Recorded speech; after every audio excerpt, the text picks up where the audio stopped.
Sal. No. What's the matter with you? You made me a promise. Didn't you? Did you promise me something, huh? Yeah. Did you say either we get away clean or we kill ourselves? Did you say that? But I'm not talking. Did you? I'm not talking Do you about not? that. I do Do believe you it. believe in keeping your promises? Huh? Yeah, but I'm not Then talking. does it still go? Yeah, still go. Well, what are you talking about? Who'd you recognize in that scene? Probably Al Pacino, nominated for an Oscar in 1975 as Best Actor for his striking performance in Dog Day Afternoon. The other one, the one you may only vaguely recognize, is John Cazale, but giving a strong performance of his own. However, Cazale was not nominated for an Oscar. His superb performance was one of many great performances that Oscar has ignored. And great performances that Oscar has ignored is the topic we'll be exploring this time on Sneak Previews Take 2. This is Roger Ebert, film critic of the Chicago Sun-Times. And across the aisle from me is Gene Siskel, film critic of the Chicago Tribune. Now, nobody ever made the claim that the Academy Awards honor every great performance, or for that matter, that all Oscar winners gave great performances. And we're not claiming that the performances we're going to praise on this program should have won Oscars. What we are saying is that they were great performances, that they were overlooked, that in many cases the entire careers of these performers have been undervalued, and that credit is due. We'll be showing you scenes we admire starring Shelley Duvall in Three Women, Genevieve Bujold in Another Man, Another Chance, Martin Sheen in Badlands, Malcolm McDowell in A Clockwork Orange, Robert Mitchum in The Yakuza. And now Gene starts with John Cazale in Dog Day Afternoon. Yeah, none of them were nominated. Now, actor John Cazale died in 1978 at age 42 from cancer. He left behind him a legacy of superior supporting performances. He's probably best known, I guess, as Fredo, the goofy and spineless Corleone brother in The Godfather Parts 1 and 2. But in Dog Day Afternoon, in one of his finest performances, Cazale plays Al Pacino's buddy, helping to pull off a New York bank robbery to pay for a sex change operation for Pacino's homosexual lover. Pacino has all the flamboyant moments in the film, but John Cazale has his quietly chilling scenes, like when he engages in a conversation with one of the hostages inside the bank.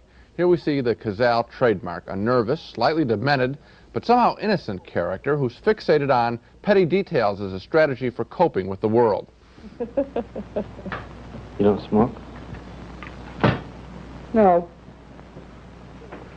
Well, why do you want to start now? I'm scared to death, that's why. What, you don't smoke? No. How come?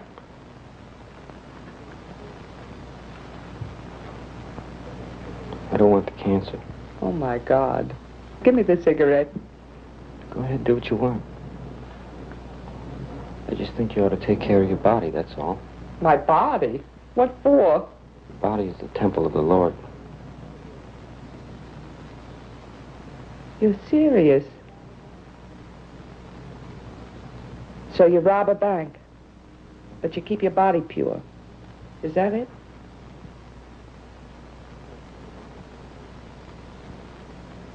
You're gonna smoke the cigarette or what? Cazale always strikes us as very real. He doesn't call attention to himself, but to the character he's playing. A very unselfish performer, John Cazale. Oscar ignored Cazale in 1975, but devoted movie fans will, I think, always remember him as one of the 70s finest actors. He's very good in that scene, too, but it's kind of tricky how good he is, because a lot of actors, given that situation, probably would have done this. They would have shown kind of coolness on the surface, as he does, with a lot of anger and tension seething underneath. This guy's got a gun, he's keeping a hostage. He doesn't do that. He's got the coolness on the surface, and then somehow we sense that underneath, he's passive. There's an emptiness there. It's as if he's not all there, and that's scarier. Yes. If I were that hostage, I think I'd feel better about a guy who had a gun on me if the guy were as nervous as I was. He isn't. And so that's an interesting acting choice there. I agree, and you know, this is a guy who made a lot of them during the decade, and they were all ignored by Oscar. Godfather 1, Godfather 2, playing Fredo, the weakling, the one weakling in the macho family, the deer hunter, another weakling with strong Robert De Niro against him, and yet we notice him, as weak as his characters are, we always notice him. Now that's the mark of a terrific actor. Oscar ignored John Cazale. Right. Here's an actress that Oscar has ignored. Shelley Duvall was a student in Texas when Robert Altman discovered her in 1969, gave her a role in Brewster McCloud. She was a skinny, gangly young woman whose offbeat good looks took some getting used to, and Altman gave us a chance to do that by starring Duvall in a series of movies including McCabe and Mrs. Miller, Thieves Like Us, and Nashville. But she got her best role in Altman's difficult and haunting 1977 film, Three Women. She plays a young physical therapist in the Southwest, insecure, boy-crazy, occupying a lifestyle that's dedicated to using the hints for decorating, dining, dressing, and getting dates from the pages of Cosmopolitan and Better Homes and Gardens. Now, in this scene, she's heading home to prepare for a dinner party with her roommate, Sissy Spacek. Hi, Tom.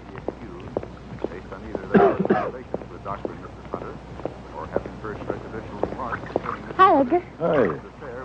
I'm giving another one of my special dinner parties tonight. Oh, yeah? Yeah. Deidre and Jim and a couple other guys are coming over. Uh-huh. We're having pigs in a blanket and chocolate pudding tarts. Just keep it out of the pool, be all right. See you later. Yeah. Pinky? Pinky, would you get the door for me? My hands are full. Pinky? Oh, hi. Hi. I just got through. Looks great. What'd you get? All kinds of good stuff. Did you get me any gum? Yep. It's probably on the bottom, though. Got wieners for pigs in a blanket. Oh, great. And Pringles. Just when everything from the Pringles to the whipped cream is all set, her roommate stuns Duvall with the news that her guests aren't coming. Watch Duvall's face. How do you like it? It's a Mr. Lamar from Dallas. Isn't it cute? They can't come, Millie. Who? Deirdre and those guys. What do you mean they can't come? Oh, I just saw them downstairs when I took the trash down, and they said to tell you they had to go on up to Dodge City and they'd see you some other time. Well, what about dinner? You probably scared them away. That's really nice, the way she descends through the various levels of being crushed. Shelley Duvall's performance in Three Women looks like a slice of life, but it presented a difficult challenge for any actress. She was trying for two different effects there. On one level, we're supposed to be amused by her parody of the perfect suburban hostess, but on another level, there's a real poignancy in her reaction to that disappointment, because somehow we know this isn't the first time she's been rejected like that. Shelley Duvall won the Best Actress Award at the Cannes Film Festival for Three Women, and she deserved it. It's a very subtle, difficult performance. I noticed something she has in common with Cazale's performance in Dog Day Afternoon. They're both quiet. They're smart enough to be quiet, and a great thing happens when an actor has the courage to be quiet in a performance. We rush up to the screen because they give us time to get there and get inside their mind. When they're always yelling at us, it's always we stay in our own ears. This way, we really get to them. You know, but it's very hard to describe a performance like that in print or on television. I feel a lot of frustration. I have the language to talk about direction, editing, photography. When it comes to acting, sometimes I feel inarticulate. I don't know how to describe exactly what it is that I'm looking at and admiring. Critics do a lousy job of talking about acting. It's sort of mysterious to us. I asked George C. Scott once how he judges acting. He gave me a good three-part test, he said. So I use that. The three parts, he said, number one, who dominates, the actor or the character they're playing? Basically, it should be the character that they're playing. We don't want to know who's doing it. We just want to see that character. Number two, he said, there are only a basic few emotions, anger, fear, love, hate, that kind of stuff. What choices does the actor make to show those very basic emotions? Test number three, he said, a very tough thing, a joy of performing quality. While the actor is staying in character, while they're coming up with sophisticated choices to show common emotions, while they're doing all that, do they let the audience know in some silent way that they are enjoying and have joy performing in front of them? Burt Reynolds is doing that very well now with sort of a secret smile. No, I think you asked the right actor when you asked George C. Scott. I think a lot of actors, even really good actors, would be fairly inarticulate in trying to describe what it is they do when they're doing it right or when they're doing it wrong. So Scott's three laws, right? We'll refer for to the them. rest of the show. Okay. When we talk about important actresses, the same names always come up. Barbra Streisand, Jane Fonda, Jill Clayburgh, Diane Keaton, lately Meryl Streep. I want to add one more actress to that important list, an actress who Oscar regularly overlooked in the 70s, a French-Canadian actress, Geneviève Bujold. She was nominated for a performance in 1969 in Anne of a Thousand Days, but in the next 10 years, not a single nomination. I think she deserved a nomination for the offbeat 1977 love story, Another Man, Another Chance. Bujold plays the widow of a French photographer who set up shop in the old American West. After he's killed, she meets James Caan. Never seen a hat like that. It's real nice. Did you get it here? It's French. A man's hat. Oh, a man's hat. Oh. May I? I don't like this one very much. I just got it.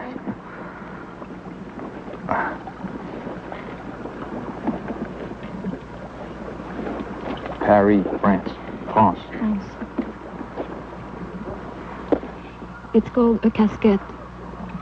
Casket? No. Casquette. Casquette. was my husband. I'm sorry. She's just great there, rearranging her hair. You know, on one level, that hat represents her late husband. On another level, the hat sort of represents her emotions. When she's fixing up her hair and straightening herself out, she's also trying to straighten out her emotions, which are really twisted. She's trying to be true to the memory of her late husband, the hat, but she's also turned on by James Caan. And so there's that push-pull. Very interesting little performance there. I've always liked Geneviève Bujold. I even liked her in a small scene she had with Charlton Heston in the dumb film Earthquake. She's always beguiling. We always root for her. Remember her in Coma? A very attractive actress whom Oscar has ignored. And you know, this is the sort of scene where you're tempted to say, well, she doesn't have much to do, but she has a lot to do, and she has a lot of fun doing it. You talk about when she's adjusting her hat. In a sense, she's being prim, getting that hair out of the way. At the same time, she's also flirting with him, and she's having so much fun doing that. George C. Scott's point number 3, the joy of acting, I guess. When that horse whinnies, I saw her smile like that. Right, she's really playing with that back and forth, and she's having a lot of fun with it. I enjoyed it. It's good acting. Another actor who's very good at suggesting great depths of trouble and tension is Martin Sheen, the taciturn star of last year's Apocalypse Now. And one of Sheen's best performances, though, was in a 1973 movie named Badlands. He plays a character inspired by Charles Starkweather, a real-life murderer who went on a killing spree out west in the 1950s. And in this scene from Badlands, Martin Sheen is about to get out of town with his teenage girlfriend, played by Sissy Spacek, who just a few moments ago was Shelley Duvall's roommate in Three Women. Her father tries to stop them. I got it all planned. And, I'm taking Holly off with me. Okay, boy. I'm turning you over to the authorities. What for? Coming on my property with a gun. No, you're not either. Yeah? Why not? Because I can't allow it. Hey!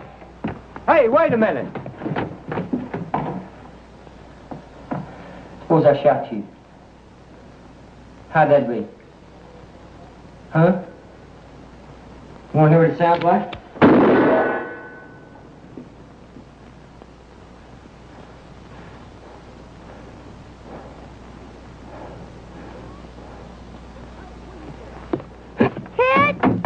Hey, where you going?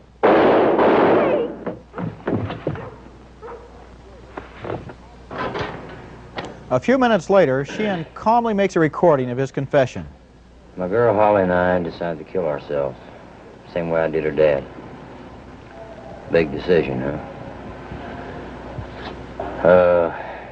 The reasons are obvious. I don't have time to go into them right now. But, one thing, though. He was provoking me when I popped him. And, that's what it was like. Pop. Oh, we're sorry. I mean, nobody's coming out of this thing happy, especially not us. I can't deny we've had fun, though. And, that's more than I can say for some. That's the end of the message. I ran out of things to say. Thank you.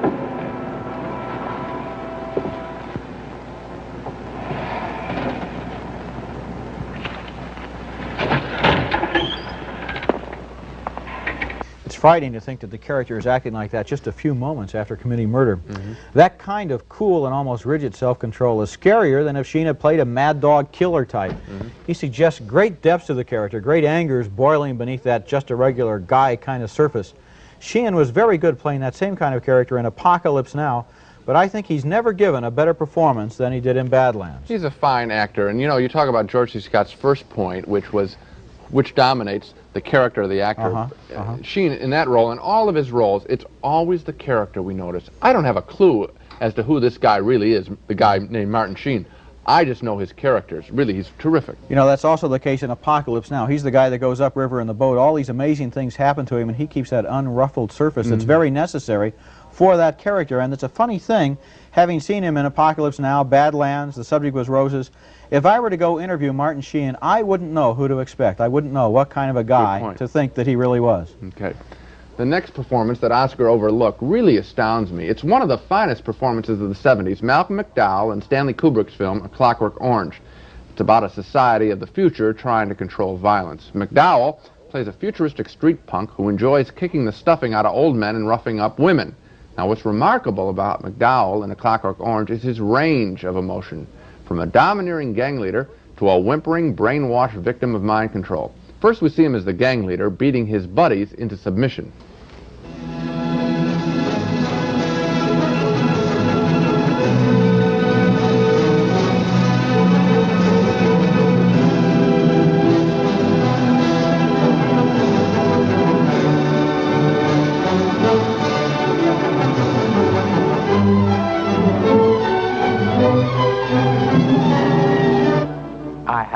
From power demonstrated to power implied. That's what's coming up here now.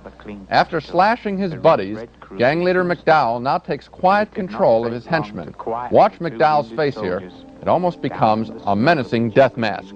Well, now we're back to where we were. Yes? Just like before and all forgotten? Right. Right. After some painful brain conditioning, McDowell's personality is transformed. He returns home from prison only to find that his parents have taken in another son to replace him. McDowell would normally get angry, but he's been programmed to get sick whenever he feels a violent urge coming on. How do you do, Joe? Find the room comfortable, do you? No complaints?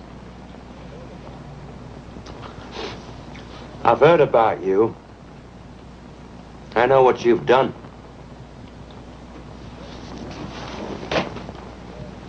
Breaking the hearts of your poor, grieving parents. So you're back, eh? You're back to make life a misery for your lovely parents once more, is that it? Well, over my dead corpse you will, because you see they've let me be more like a son to them than like a lodger. Joe, don't fight in here, boys.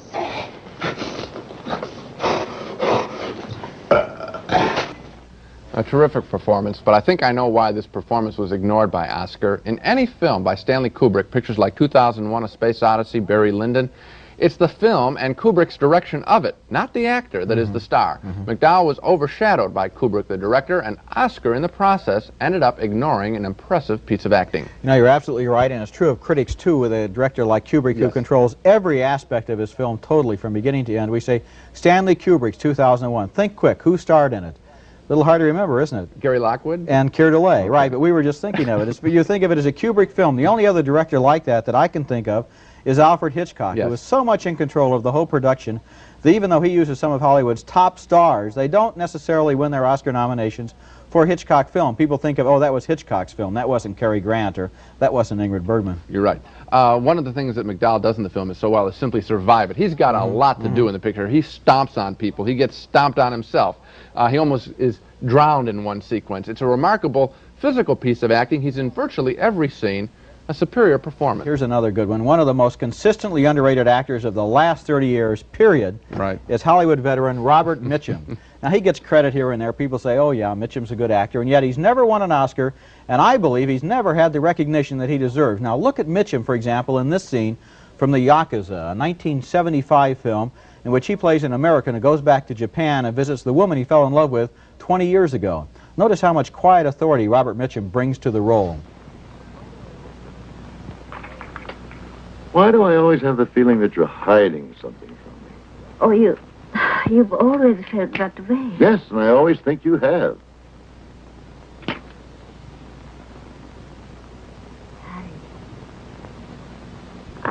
I haven't told you everything in my life.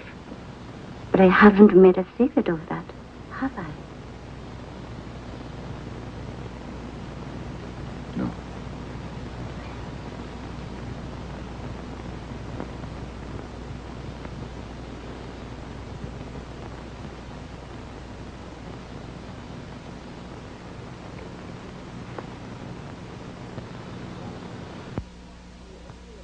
Getting too old for this. Of course, I'll always... Always what? Love me? And marry?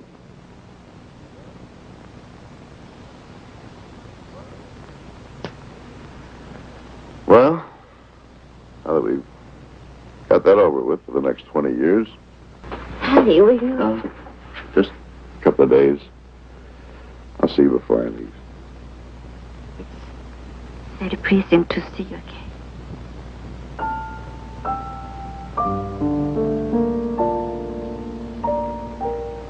Yeah. Good night, darling. Good night.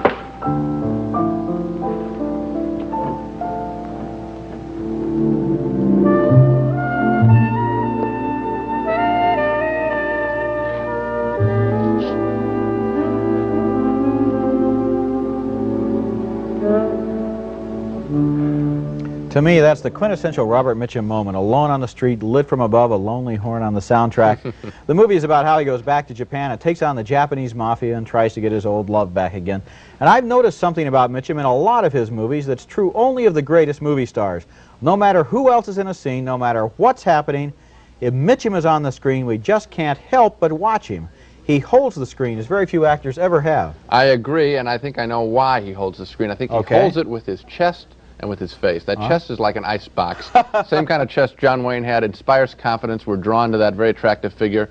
And also that face, because everything is on that face. Every day he's lived, it seems, is on that face. Remarkable actor. Well, you might think the face, for example, in this movie, the Yakuza, might look so lined and experienced because he did it in his 50s, but I saw a movie the other day called Out of the Past that he did with Kirk Douglas 30 years ago, and the experience is already there in his face. I guess he must have learned it all in that chain gang that he says he spent his teen years in. I don't know, but when he says he's done something in a movie, you not only believe he did it, you almost think he invented it. What can we say about all 6 performances? I think one thing they have in common is, by and large, they're very quiet performances, with the actors, through their being quiet, drawing up into their minds up on the screen. So that's one thing I think that they all have in common. How do you think these performances fit in with George C. Scott's 3 laws that you were talking about? Well, I think in one case, we remember the characters. They're all very special characters. And also, I think you get to feel a lot of joy of acting in some of these performances. People who really seem to be... That's Mitchum, I think, more than anyone else. There's that, he knows who he is. He knows how cool he is. You know, there's something else about these movies that we probably ought to point out. Most of them didn't make very much money, and the Academy Awards, generally speaking, the nominations go to movies that were box office successes. If you don't have a big hit on your hands, it really doesn't matter in many cases. The best example of that, I think, is Gene Hackman in The Conversation. If I had to pick one overlooked performance that's really a knockout, Gene Hackman, The Conversation, ignored completely. Another great performance, James Caan in The Gambler was a very good performance. And I'm thinking of Richard Dreyfuss. You know, I know he won for The Goodbye Girl, but years earlier in The Apprenticeship of Duddy Kravitz, I think he was just as good, not even nominated. Also, Robert Redford in The Candidate. Also, Robert Redford in The Downhill Racer, but we could go on all night. But that's it for this program of great performances of the 1970s that Oscar overlooked.